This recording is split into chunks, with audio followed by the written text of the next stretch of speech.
괜찮아. 괜찮아요. Good day guys. Yan, pabalik na naman tayo sa barko. Magjo-join tayo kung saan maraming OPA. South Korea.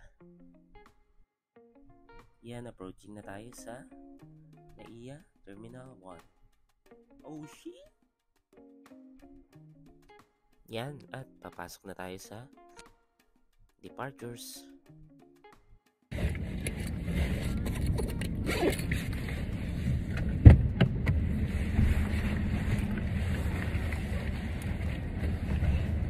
Habang inaantay yung mga kasamang magjo-join, double check muna tayo ng mga documents. By the way guys, 15 sana kaming magjo-join ng barko. Kaso naiwan yung dalawa dahil nagka-problema sa mga documents. Habang naglalakad, nakita ko tong Christmas tree. Sana all magpapasko sa Pinas. Nag-check-in na din kami ng mga luggages, and upon check-in at pagkabigay ng boarding pass, dumiretso na kami sa immigration for additional documentations. Hello muna mga OPA. Dumiretso na kami sa designated gate number. Dito muna kami nag-relax habang inaantay ang boarding. Dito pa lang ang lamig na. Paano na lang kaya sa ating destination? At sobrang lamig nga sa waiting area, kaya sinuot na natin ang ating pangmalakasang jacket. Almost 15 minutes din kaming nag-antay sa waiting area. At ayan, maglalakad na tayo punta sa plane. And thank you pala Pal for the safe flight. Nag-antay kami ng almost 30 minutes bago mag-take off ang plane. And yan, take off na. At ang kuha na yan ay sa may window seat.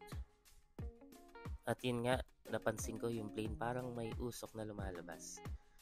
Kaya nagtanong ako sa cabin crew, which is sabi, normal lang naman daw. Ang biyahe pala namin ay tumagal din ng 4 hours papunta sa aming destination.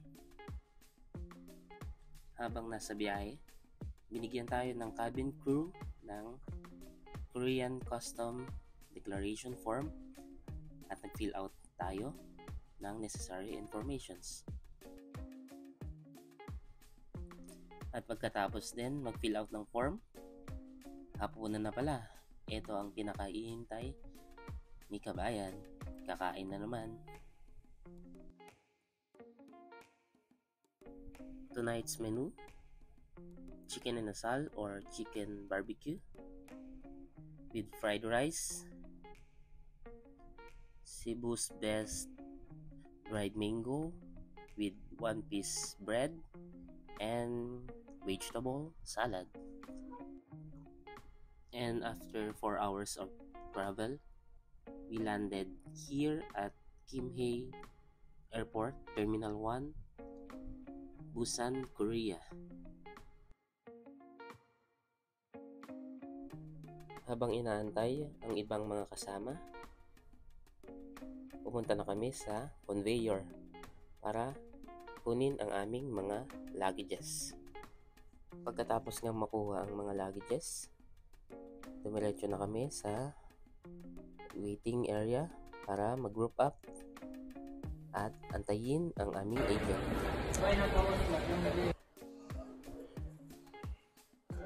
Ito, may nakita ako dito. Ano kaya ito?